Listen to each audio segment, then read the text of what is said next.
Berjumpa kembali dengan saya. Salam cerdas untuk kita semua. Dimanapun berada, hari ini saya akan berbagi informasi terkait dengan data peserta didik yang masih invalid. Nah, seperti yang tampak pada layar, di sini ada satu orang peserta didik yang merah yang masih invalid.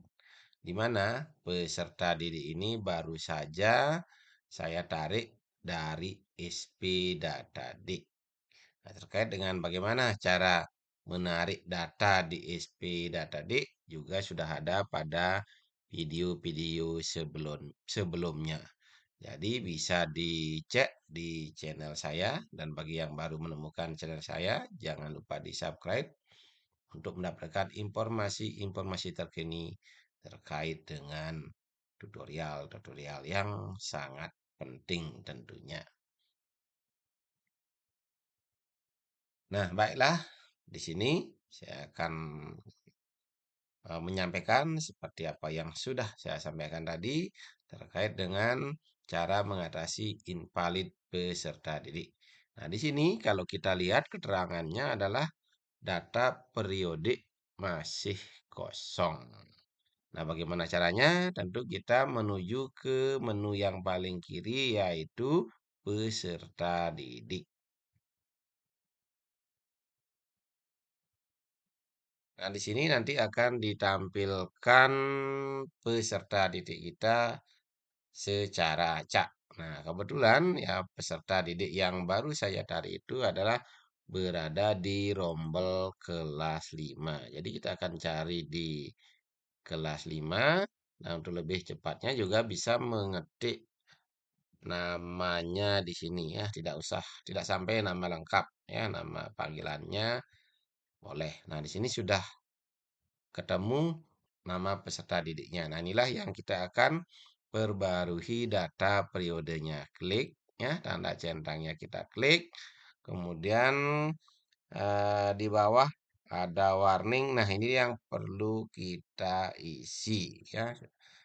Nah, sebagai data periodik ini yang perlu kita isi.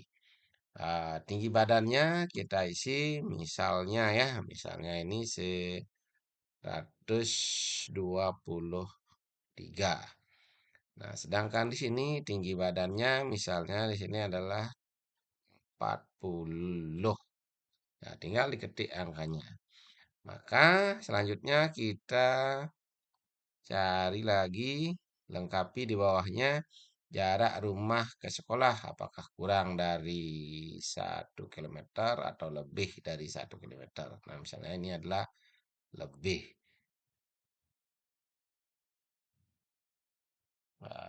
Kita klik lebih ya. Kalau misalnya kurang ya yang kurang kita klik. Nah, lanjut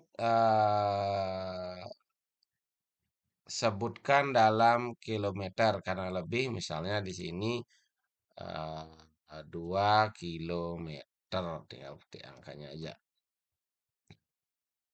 Selanjutnya waktu tempuh misalnya ya sekitar 5 menit.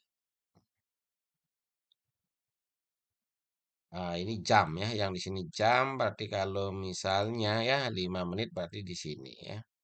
5 menit ini yang ini jam ini ya.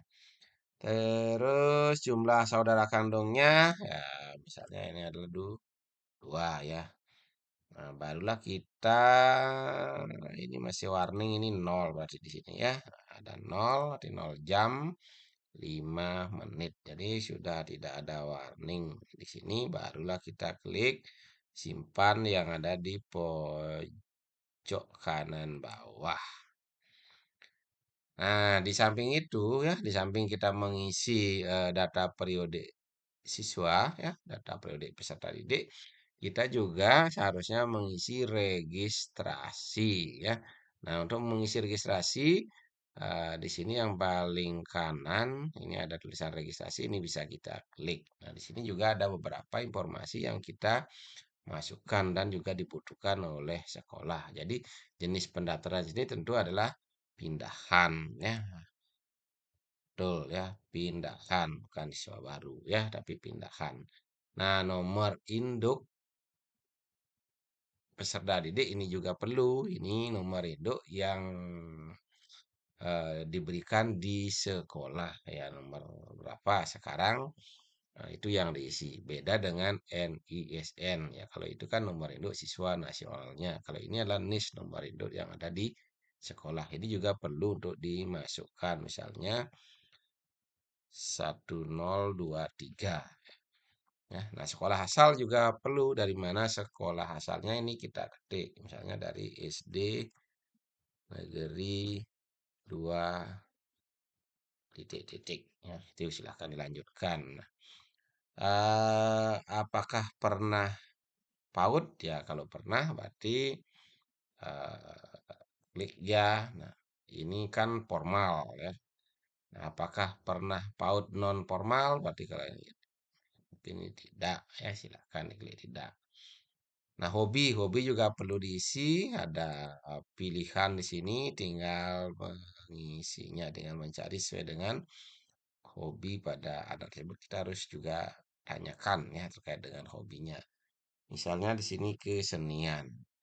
Nah, cita-cita juga kita perlu isi, juga sudah ada di sini pilihan, misalnya menjadi atlet.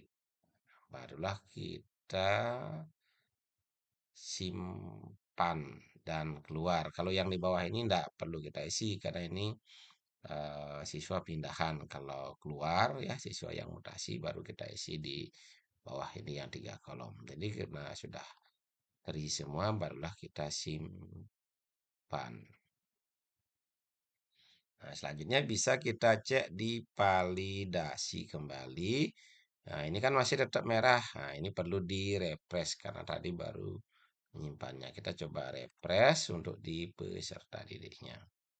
Nah, di sini invalid untuk peserta didik siswa pindahan itu sudah tidak ada lagi.